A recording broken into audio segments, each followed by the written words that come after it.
ಓಂ ಸಾಯಿರಾಮ್. ಶ್ರೀ ಸಾಯಿ ಸಚ್ಚರಿತ್ರೆ 9ನೇ ಅಧ್ಯಾಯ ಪ್ರಾರಂಭ. ಈ ಅಧ್ಯಾಯದಲ್ಲಿ ನಾವು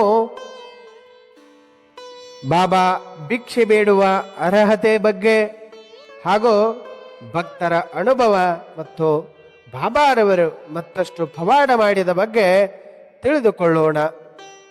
ಶಿರಡಿಯ ಯಾತ್ರೆಯ ಒಂದು ವಿಶೇಷ ಲಕ್ಷಣವೆಂದರೆ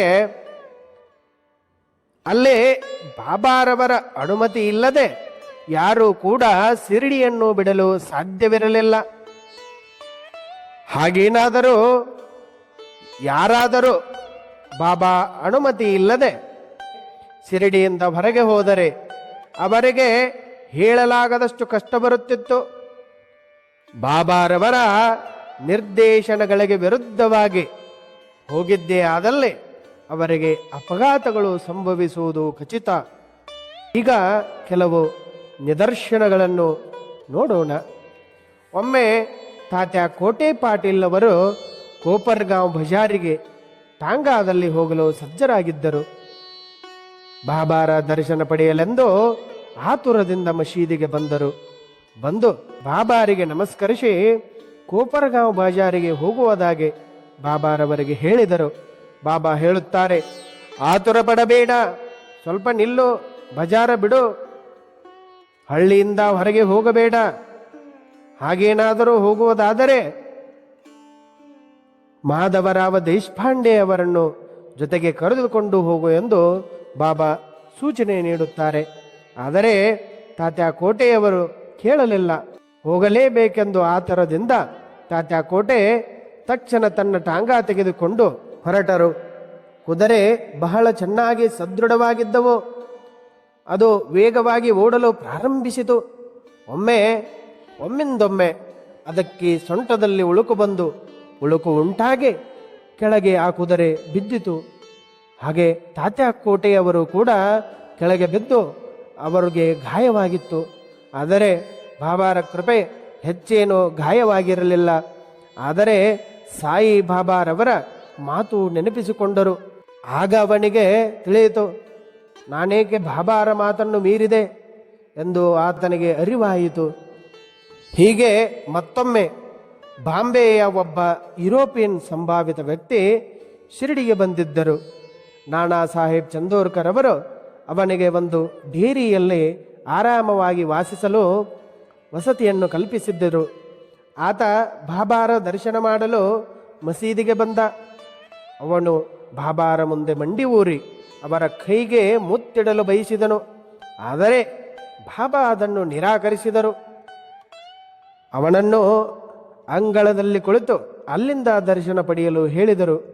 ಅವನಿಗೆ ಸಿಕ್ಕ ಈ ಸ್ವಾಗತದಿಂದ ಸಂತೋಷವಾಗದ ಅವನು ಶಿರಡಿಯಿಂದ ಹೊರಡಲು ಬಯಸಿದ. ಬಾಬಾರವರಿಗೆ ವಿದಾಯ ಹೇಳಲು ಬಂದನು. ಬಾಬಾ ಮರುದಿನ ಹೋಗುವಂತೆ ಆತನಿಗೆ ತಿಳಿಸಿದರು. ಅಲ್ಲಿನ ಜನರು ಕೂಡ ಬಾಬಾರ ನಿರ್ದೇಶನವನ್ನು ಪಾಲಿಸುವಂತೆ ಆತನಿಗೆ ಹೇಳಿದರು. ಆತನು ಕೂಡ ಇದೆಲ್ಲವನ್ನು ಕೇಳದೆ ಅವನು ಶಿರಡಿಯಿಂದ ಹೊರಡಲು ಟಾಂಗಾದಲ್ಲಿ ಹೊರಟನು. ಮೊದಲು ಕುದುರೆಗಳು ಸರಿಯಾಗಿ ಓಡಿದವು. ಆದರೆ ಮುಂದೆ ಒಂದು ಸೈಕಲ್ ಬಂತು. ಅದನ್ನು ನೋಡಿದ ಕುದುರೆಗಳು ಭಯಭೀತವಾಗಿ ವೇಗವಾಗಿ ಓಡಲು ಪ್ರಾರಂಭಿಸಿದವು. ಆಗ ಟಾಂಗಾ ತಲೆ ಕೆಳಗಾಗಿ ತಿರುಗಿ ಬಿದ್ದಿತು. ಆ ವ್ಯಕ್ತಿ ಕೆಳಗೆ ಬಿದ್ದ. ಅವನನ್ನು ಅಲ್ಲಿದ್ದ ಜನರು ತಕ್ಷಣ ಆ ಟಾಂಗಾದಿಂದ ಹೊರತೆಗೆದು ಚಿಕಿತ್ಸೆಗಾಗಿ ಕೋಪರ್ಗಾಂವ್ ಆಸ್ಪತ್ರೆಗೆ ತೆಗೆದುಕೊಂಡು ಹೋದರು. ಬಹಳ ಗಾಯಗಳಾದ್ದರಿಂದ ಕೆಲವು ದಿನ ಆಸ್ಪತ್ರೆಯಲ್ಲಿ ಆತ ಇರಬೇಕಾಯಿತು. ಇಂತಹ ಘಟನೆಗಳನ್ನು ಎಲ್ಲರೂ ನೋಡಿ ಜನರು ಪಾಠ ಕಲಿತರು. ಏಕೆಂದರೆ ಬಾಬಾರ ಸೂಚನೆಯನ್ನು ಯಾರು ಪಾಲಿಸುವುದಿಲ್ಲವೋ ಅವರಿಗೆ ಒಂದಲ್ಲ ಒಂದು ರೀತಿಯಲ್ಲಿ ಅಪಘಾತಗಳು ಎದುರಿಸುತ್ತಾರೆ. ಅವುಗಳನ್ನು ಯಾರು ಪಾಲಿಸುತ್ತಾರೋ ಅವರು ಸುರಕ್ಷಿತ ಮತ್ತು ಸಂತೋಷದಿಂದಿದ್ದಾರೆ. ಹೀಗೆ ಬಾಬಾರವರು ಭಕ್ತರ ಹಿತದೃಷ್ಟಿಯಿಂದ ಸೂಚನೆಯನ್ನು ಕೊಡುತ್ತಾ ಇದ್ದವರು. ಈಗ ನಾವು ಆ ಬಾಬಾರವರು ಭಿಕ್ಷೆಯ ಮಹತ್ವ, ಅವರು ಭಿಕ್ಷೆಯನ್ನು ಏಕೆ ಪಡೆಯುತ್ತಿದ್ದರು ಎಂಬುದರ ಬಗ್ಗೆ ತಿಳಿದುಕೊಳ್ಳೋಣ. ಬಾಬಾ ಅಷ್ಟು ಮಹಾನ್ ವ್ಯಕ್ತಿಯಾಗಿದ್ದರೆ ವಾಸ್ತವವಾಗಿ ದೇವರು ಆಗಿದ್ದರೆ ಅವರು ತಮ್ಮ ಜೀವನದುದ್ದಕ್ಕೂ ಭಿಕ್ಷಾಪಾತ್ರೆಯನ್ನು ಏಕೆ ಆಶ್ರಯಿಸಬೇಕಾಯಿತು ಎಂಬ ಪ್ರಶ್ನೆ ಕೆಲವರ ಮನಸ್ಸಿನಲ್ಲಿ ಉದ್ಭವಿಸಬಹುದು. ಆದರೆ ಸಾಯಿ ಬಾಬಾ ಗೃಹಸ್ಥನೂ ಅಲ್ಲ, ವಾನಪ್ರಸ್ಥನೂ ಅಲ್ಲ. ಬಾಬಾ ಬಾಲ್ಯದಿಂದಲೂ ಬ್ರಹ್ಮಚಾರಿಯ ಸನ್ಯಾಸಿ ವ್ರತವನ್ನು ಪಾಲಿಸುತ್ತಾ ಬಂದವರು. ಅಂದರೆ ಸನ್ಯಾಸಿ ಆಗಿದ್ದರೂ ಕೂಡ ಅವರವರೂ ಕೂಡ ಭಿಕ್ಷಾಪಾತ್ರೆಯನ್ನು ಆಶ್ರಯಿಸುವ ಸಂಪೂರ್ಣ ಹಕ್ಕನ್ನು ಹೊಂದಿದ್ದರು. ಹೀಗೆ ಬಾಬಾ ಮನೆಯಿಂದ ಮನೆಗೆ ಹೋಗಿ ಆ ಮನೆಯ ನಿವಾಸಿಗಳಿಗೆ ಅವರ ಪವಿತ್ರ ಕರ್ತವ್ಯವನ್ನು ನೆನಪಿಸುತ್ತಿದ್ದರು.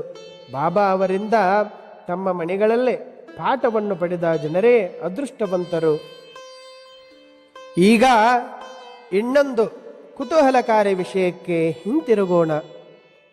ಭಗವಾನ್ ಕೃಷ್ಣನು ಭಗವದ್ಗೀತೆಯಲ್ಲೇ 9ನೇ ಅಧ್ಯಾಯ 26ನೇ ಶ್ಲೋಕದಲ್ಲಿ ಹೀಗೆ ಹೇಳುತ್ತಾನೆ: ಯಾರು ಶುದ್ಧ ಮನಸ್ಸಿನಿಂದ ಎಲೆ, ಹೂವು, ಹಣ್ಣು ಅಥವಾ ನೀರನ್ನು ಭಕ್ತಿಯಿಂದ ನನಗೆ ಅರ್ಪಿಸುತ್ತಾರೋ ಆ ಪವಿತ್ರ ಕಾಣಿಕೆಯನ್ನು ನಾನು ಸ್ವೀಕರಿಸುತ್ತೇನೆ.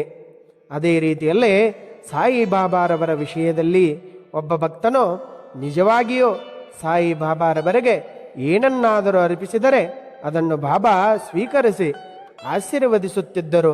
ಅಂತಹ ಕೆಲವು ನಿದರ್ಶನಗಳನ್ನು ನಾವು ಈಗ ನೋಡೋಣ. ಬಾಬಾ ಸಾಹೇಬ್ ತಾರ್ಕಾಡ್ ಅವರು ಸಾಯಿಬಾಬಾ ಅವರ ಕಟ್ಟ ಭಕ್ತರಾಗಿದ್ದರು. ಅವರ ಪತ್ನಿ ಮತ್ತು ಮಗ ಕೂಡ ಬಾಬಾರವರನ್ನು ಅಷ್ಟೇ ಭಕ್ತಿಯಿಂದ ಪ್ರೀತಿಸುತ್ತಿದ್ದರು. ಮಾಸ್ಟರ್ ತಾರ್ಕಾಡ್ ಅವರು ತಮ್ಮ ತಾಯಿಯೊಂದಿಗೆ ಶಿರಡಿಗೆ ಹೋಗಿ ತಮ್ಮ ರಜೆಯನ್ನು ಶಿರಡಿಯಲ್ಲೇ ಕಳೆಯಬೇಕೆಂದು ಯೋಚಿಸುತ್ತಿದ್ದರು. ಆದರೆ ಅವರ ಮಗನಿಗೆ ಹೋಗಲು ಇಷ್ಟವಿರಲಿಲ್ಲ. ಏಕೆಂದರೆ ಬಾಂದ್ರಾದಲ್ಲಿರುವ ತನ್ನ ಮನೆಯಿಂದ ಹೊರಟು ಹೋದರೆ ಮನೆಯಲ್ಲಿ ಸಾಯಿಬಾಬಾರವರ ಪೂಜೆ ಸರಿಯಾಗಿ ನಡೆಯುವುದಿಲ್ಲ ಎಂದು ಅವನು ಯೋಚಿಸುತ್ತಾನೆ. ಆಗ ಅವನ ತಂದೆ ತಾರ್ಕಾಡ್ ಅವರು ಪ್ರಮಾಣ ಮಾಡುತ್ತಾರೆ: ನಾನು ಸರಿಯಾಗಿ ಬಾಬಾರ ಪೂಜೆ ಮಾಡುತ್ತೇನೆ, ನೀವು ಶಿರಡಿಗೆ ಹೋಗಿ ಬನ್ನಿ ಎಂದು ಹೇಳಿದಾಗ ಆವಾಗ ಆ ತಾಯಿ ಮತ್ತು ಮಗ ಒಂದು ಶುಕ್ರವಾರ ರಾತ್ರಿ ಶಿರಡಿಗೆ ಹೊರಟರು. ಮರುದಿನ ಶನಿವಾರ ತಾರ್ಕಾಡ್ ಅವರು ಬೇಗನೆ ಎದ್ದು ಸ್ನಾನವನ್ನು ಮಾಡಿ ಪೂಜೆಯನ್ನು ಮುಂದುವರಿಸುವ ಮೊದಲು ಬಾಬಾರ ಮುಂದೆ ನಮಸ್ಕರಿಸಿ ಹೇಳುತ್ತಾರೆ: ಬಾಬಾ, ನಾನು ನನ್ನ ಮಗ ಮಾಡುತ್ತಿದ್ದಂತೆಯೇ ಪೂಜೆಯನ್ನು ಮಾಡುತ್ತೇನೆ. ಆದರೆ ದಯವಿಟ್ಟು ಏನಾದರೂ ಹೆಚ್ಚು ಕಮ್ಮಿ ಆದರೆ ಕ್ಷಮಿಸಿ ಎಂದು ಬೇಡಿಕೊಂಡು ಪೂಜೆಯನ್ನು ಮಾಡಿದ ನಂತರ ಬಾಬಾರವರಿಗೆ ನೈವೇದ್ಯವಾಗಿ ಸಕ್ಕರೆಯನ್ನು ಅರ್ಪಿಸಿದ್ದರು. ಅದನ್ನು ಊಟದ ಸಮಯದಲ್ಲಿ ಎಲ್ಲರಿಗೂ ವಿತರಿಸಲಾಯಿತು. ಆ ಸಂಜೆ ಮತ್ತು ಭಾನುವಾರ ಎಲ್ಲವೂ ಚೆನ್ನಾಗಿ ನಡೆಯಿತು. ಮುಂದಿನ ಸೋಮವಾರ ಕೆಲಸದ ದಿನವಾಗಿತ್ತು. ಅದೂ ಸಹ ಚೆನ್ನಾಗಿ ಕಳೆಯಿತು. ತಮ್ಮ ಜೀವನದಲ್ಲಿ ಎಂದಿಗೂ ಈ ರೀತಿ ಪೂಜೆ ಮಾಡದ ತಾರ್ಕಾಡ್ ಅವರು ತಮ್ಮ ಮಗನಿಗೆ ನೀಡಿದ ವಾಗ್ದಾನದ ಪ್ರಕಾರ ಎಲ್ಲವೂ ತೃಪ್ತಿಕರವಾಗಿ ನಡೆಯಿತು ಎಂದು ಬಹಳ ಖುಷಿಪಟ್ಟರು. ಮಂಗಳವಾರ ಎಂದಿನಂತೆ ಅವರು ಬೆಳಿಗ್ಗೆ ಬೇಗ ಎದ್ದು ಪೂಜೆ ಮಾಡಿ ತಮ್ಮ ಕೆಲಸಕ್ಕೆ ಹೊರಟು ಹೋದರು. ಮಧ್ಯಾಹ್ನ ಮನೆಗೆ ಊಟಕ್ಕೆ ಬಂದಾಗ ಊಟ ಬಡಿಸುತ್ತಿದ್ದಾಗ ತಿನ್ನಲು ಪ್ರಸಾದ ಇರಲಿಲ್ಲ. ಅವರು ಗಾಬರಿಗೊಂಡು ಅಡುಗೆಯ ಸೇವಕನನ್ನು ಕರೆದು ಕೇಳಿದಾಗ ಆ ಸೇವಕ ಹೇಳುತ್ತಾನೆ: ಇವತ್ತು ಬೆಳಗ್ಗೆ ಪೂಜಾ ಸಮಯದಲ್ಲಿ ನೀವು ಯಾವುದೇ ನೈವೇದ್ಯ ಮಾಡಿಲ್ಲ, ನೈವೇದ್ಯ ಮಾಡಲು ಸಂಪೂರ್ಣವಾಗಿ ಮರೆತಿದ್ದೀರಿ ಎಂದಾಗ ಅದನ್ನು ಕೇಳಿದ ತಾರ್ಕಾಡ್ ಅವರು ಬಾಬಾರ ಮುಂದೆ ನಮಸ್ಕರಿಸಿ ವಿಷಾದ ವ್ಯಕ್ತಪಡಿಸಿದರು. ನನ್ನನ್ನು ಕ್ಷಮಿಸಿ ಎಂದು ಬೇಡಿಕೊಂಡರು. ನಂತರ ಅವರು ತಮ್ಮ ಮಗನಿಗೆ ಸತ್ಯಗಳನ್ನು ವಿವರಿಸುವ ಪತ್ರ ಬರೆದು ಬಾಬಾ ಅವರ ಪಾದದ ಮೇಲೆ ಇಟ್ಟು ನಿರ್ಲಕ್ಷ್ಯಕ್ಕಾಗಿ ಕ್ಷಮೆ ಇರಲಿ ಎಂದು ಕೇಳಿಕೊಂಡರು.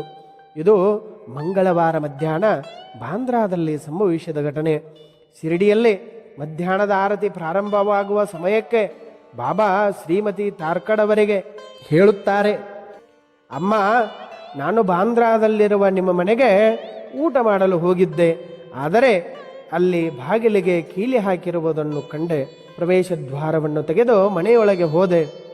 ಆದರೆ ಶ್ರೀ ತಾರ್ಕಾಡ್ ಅವರು ನನಗೆ ತಿನ್ನಲು ಏನನ್ನು ಬಿಟ್ಟಿಲ್ಲ ಎಂದು ವಿಷಾದದಿಂದ ತಿಳಿದುಕೊಂಡು ನಾನು ಮರಳಿ ಬಂದೆ ಎಂದು ಹೇಳಿದಾಗ ಅವಳಿಗೆ ಅದು ಏನೂ ಕೂಡ ತಿಳಿಯಲಿಲ್ಲ. ಆ ಮಹಿಳೆಗೆ ಏನೂ ಅರ್ಥವಾಗಲಿಲ್ಲ. ಆದರೆ ಮಗನಿಗೆ ಬಾಂದ್ರಾದಲ್ಲಿ ನಡೆದ ಪೂಜೆಯಲ್ಲಿ ಏನೋ ತಪ್ಪಾಗಿದೆ ಎಂದು ಅರ್ಥವಾಯಿತು. ಆದ್ದರಿಂದ ಅವನು ಬಾಬಾ ಅವರನ್ನು ಕೇಳಿಕೊಂಡನು. ನಾನು ಮನೆಗೆ ಹೋಗಲು ಅನುಮತಿ ನೀಡುವಂತೆ ಕೇಳಿದ. ಬಾಬಾ ಅನುಮತಿ ನಿರಾಕರಿಸಿದರು. ಆದರೆ ಅಲ್ಲಿ ಪೂಜೆ ಮಾಡಲು ಅವನಿಗೆ ಅವಕಾಶ ನೀಡಿದರು. ನಂತರ ಮಗನು ತನ್ನ ತಂದೆಗೆ ಪತ್ರ ಬರೆದು ಶಿರಡಿಯಲ್ಲೇ ನಡೆದ ಎಲ್ಲವನ್ನೂ ವಿವರಿಸಿದನು. ಮನೆಯಲ್ಲಿ ಪೂಜೆ ನಿರ್ಲಕ್ಷಿಸದಂತೆ ತಂದೆಯನ್ನು ಬೇಡಿಕೊಂಡನು. ಬಾಬಾರ ಪಾದದ ಮುಂದೆ ಆ ಪತ್ರವನ್ನು ಇಟ್ಟನು. ಈ ಎರಡೂ ಪತ್ರಗಳು ಒಂದಕ್ಕೊಂದು ದಾಟಿ ಹೋಗಿ ಇಲ್ಲಿಯ ಪತ್ರ ತಂದೆಗೆ ತಲುಪಿತು, ಅಲ್ಲಿಯ ಪತ್ರ ಮಗನಿಗೆ ತಲುಪಿತು. ಆದರೆ ಇದು ಎಷ್ಟು ಆಶ್ಚರ್ಯಕರವಲ್ಲವೇ? ಹಾಗೆ ಇನ್ನೊಂದು ಘಟನೆಯನ್ನು ನೋಡೋಣ. ಒಮ್ಮೆ ಬಾಬಾರವರ ಪರಮ ಭಕ್ತರಾದ ಬಾಂದ್ರಾದ ಶ್ರೀ ರಘುವೀರ್ ಭಾಸ್ಕರ್ ಪುರಂದರೆಯವರು ತಮ್ಮ ಕುಟುಂಬದೊಂದಿಗೆ ಶಿರಡಿಗೆ ಹೊರಟಿದ್ದರು. ಆ ಸುದ್ದಿಯನ್ನು ಕೇಳಿದ ಶ್ರೀಮತಿ ಥಾರ್ಕಡ್ ಅವರು ಶ್ರೀಮತಿ ಪುರಂದರೆಯವರ ಬಳಿಗೆ ಹೋಗಿ 2 ಬದನೆಕಾಯಿಗಳಿಂದ ಮಾಡಿದ ಬದನೆಕಾಯಿ ಭರಿತವನ್ನು ಕೊಟ್ಟು ಇದನ್ನು ಶಿರಡಿಗೆ ಹೋದಾಗ ಬಾಬಾರವರಿಗೆ ಬಡಿಸುವಂತೆ ಕೇಳಿಕೊಂಡರು. ಅವರು ಶಿರಡಿಗೆ ತಲುಪಿದ ನಂತರ ಬಾಬಾರ ದರ್ಶನಕ್ಕೆ ಹೋದಾಗ ಬಾಬಾ ಊಟ ಮಾಡಲು ಹೊರಟಿದ್ದರು. ಆಗ ಶ್ರೀಮತಿ ಪುರಂದರೆಯವರು ತಮ್ಮ ಬದನೆಕಾಯಿ ಭರಿತ ಕೊಟ್ಟರು. ಬಾಬಾ ಭರಿತ ತುಂಬ ಚೆನ್ನಾಗಿದೆ, ರುಚಿಕರವಾಗಿದೆ, ಆದ್ದರಿಂದ ಅದನ್ನು ಎಲ್ಲರಿಗೂ ಹಂಚಿ ಎಂದರು. ಹೀಗೆ ಎಲ್ಲರೂ ಕೂಡಿ ಪ್ರಸಾದ ಮಾಡಿದರು. ಮತ್ತೊಮ್ಮೆ ಗೋವಿಂದ ಬಲರಾಮ ಮಾನ್ಕರ್ ಎಂಬುವರು ತಮ್ಮ ತಂದೆಯ ಶ್ರದ್ಧಾ ಮಾಡಲು ಶಿರಡಿಗೆ ಹೊರಟಿದ್ದರು. ಅವರು ಶಿರಡಿಗೆ ಹೋಗುವ ಮೊದಲು ಶ್ರೀಮತಿ ಥಾರ್ಕಡ್ ಅವರಿಗೆ ಭೇಟಿಯಾದರು. ಆಗ ಶ್ರೀಮತಿ ಥಾರ್ಕಡ್ ಅವರು ಬಾಬಾರವರಿಗೆ ಪೇಡಾವನ್ನು ಕೊಟ್ಟರು. ಪೇಡಾವನ್ನು ಕೊಟ್ಟು ಬಾಬಾರಿಗೆ ಇದನ್ನು ತಲುಪಿಸಿ ಎಂದು ಕೇಳಿಕೊಂಡರು. ಗೋವಿಂದವರು ಶಿರಡಿಗೆ ಹೋಗಿ ಬಾಬಾ ಅವರನ್ನು ನೋಡಿದರು. ಆದರೆ ಪೇಡ ತೆಗೆದುಕೊಂಡು ಹೋಗಿರಲಿಲ್ಲ. ಆದರೆ ಪೇಡಾವನ್ನು ಅವರ ರೂಮಿನಲ್ಲಿ ಬಿಟ್ಟು ಹೋಗಿದ್ದರು. ಬಾಬಾ ಗೋವಿಂದನನ್ನು ಕೇಳಿದರು, ನೀನು ನನಗಾಗಿ ಏನು ತಂದಿದ್ದೀರಿ ಎಂದು ಕೇಳಿದರು. ಆತ ಹೇಳುತ್ತಾನೆ, ಏನೂ ಇಲ್ಲ ಎಂದ. ಗೋವಿಂದ, ಶ್ರೀಮತಿ ಥಾರ್ಕಡ್ ಅವರು ನನಗಾಗಿ ನಿಮ್ಮ ಕೈಯಲ್ಲಿ ಸಿಹಿ ತಿಂಡಿ ಕೊಟ್ಟಿಲ್ಲವೇ ಎಂದು ಬಾಬಾ ಕೇಳಿದರು. ಆಗ ಅವನು ಆಶ್ಚರ್ಯದಿಂದ ಅವನು ನಾಚಿಕೆಪಟ್ಟು ಬಾಬಾರವರ ಕ್ಷಮೆ ಯಾಚಿಸಿ ತನ್ನ ವಸತಿ ಗೃಹಕ್ಕೆ ಓಡಿ ಹೋಗಿ ಪೇಡ ಹಣ್ಣು ತಂದು ಬಾಬಾರಿಗೆ ಅರ್ಪಿಸಿದರು. ಬಾಬಾ ಅದನ್ನು ಸಂತೋಷದಿಂದ ಸೇವಿಸಿದರು. ಹೀಗೆ ಶ್ರೀಮತಿ ಥಾರ್ಕಡ್ ಅವರ ಭಕ್ತಿಯನ್ನು ಗುರುತಿಸಲಾಯಿತು ಮತ್ತು ಸ್ವೀಕರಿಸಲಾಯಿತು. ಹೀಗೆ ಶ್ರೀಮತಿ ಥಾರ್ಕಡ್ ಅವರು ಶಿರಡಿಯಲ್ಲಿ ವಾಸಿಸುತ್ತಿದ್ದರು. ಮಧ್ಯಾಹ್ನದ ಊಟದ ಸಮಯ, ಊಟ ಮಾಡಲು ಕುಳಿತಿದ್ದರು. ಅದೇ ಸಮಯದಲ್ಲೇ ಒಂದು ಹಸಿದ ನಾಯಿ ಅಲ್ಲಿಗೆ ಬಂತು. ಶ್ರೀಮತಿ ಥಾರ್ಕಡ್ ಅವರು ತಕ್ಷಣ ಎದ್ದು ಬಂದು ರೊಟ್ಟಿಯನ್ನು ಹಾಕಿದರು. ಅದನ್ನು ನಾಯಿ ಬಹಳ ರುಚಿಯಿಂದ ತಿಂದಿತು.